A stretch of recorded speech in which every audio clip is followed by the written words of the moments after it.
Did you know that world-class sprinters run slower with an excessive tailwind? Statistically, without wind assistance, athletes on average run faster and jump farther. What's more, in the 200 meters, both men and women run even faster into a slight headwind. For example, the best wind-assisted time in women's 200 meters doesn't get into the top 30 among wind legal marks. It doesn't even make it into the top 10 performances against the wind. And on top of that, men's 200-meter world record was achieved into a headwind. Some might argue that this is because the stadiums at major meets are well protected from strong winds, and the athletes usually catch a good tailwind too early in the season when they are not at their best. That's part of the truth.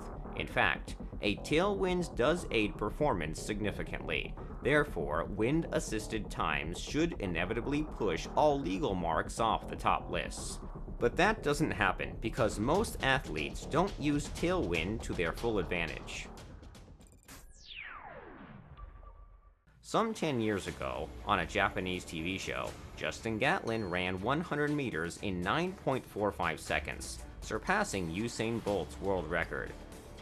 He was pushed by a massive tailwind of more than 25 meters per second, produced by large fans. His time would qualify for a Guinness World Record as the fastest in any conditions if it was not for a false start. Due to the strong airflow pressure, Gatlin was unable to hold the set position and jump the gun. For the sake of the show, the race wasn't stopped. Thus, the fastest time in any conditions still belongs to Usain Bolt. Curiously, Gatlin's time, clocked on the first movement, is 9.44 seconds, while Bolt's is 9.43. The side-by-side comparison of their races reveals some very interesting details. Forced out of the blocks by a hurricane, Gatlin led through the 50 meters by more than a meter.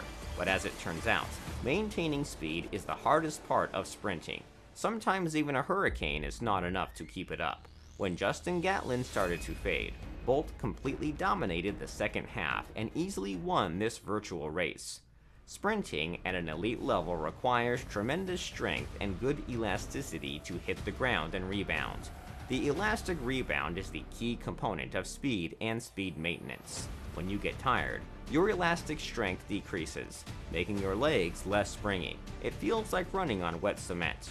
With growing fatigue, more and more force applied to the ground gets dissipated rather than being returned. So when your feet begin to stick to the track, no amount of wind can save you from slowing down. Since Justin Gatlin gave too much at the start for the early lead, his deceleration later in the race was inevitable. Unlike Usain Bolt, who didn't rush his acceleration and was relatively relaxed throughout the race. As for a stadium breeze, it cannot physically push you to accelerate because it is slower than your running speed. Stadium tailwinds reduce air density, which only helps save energy. But when you give too much, too early, there is nothing left to save in the latter stages of the race. In that case, all the speed endurance in the world cannot stop the inevitable deceleration. Finally, it is all about efficient and economical acceleration. The more you save during acceleration, the bigger advantage you get from a tailwind in the second half of the race. Smooth and relaxed acceleration is the basis all great sprint races are built on.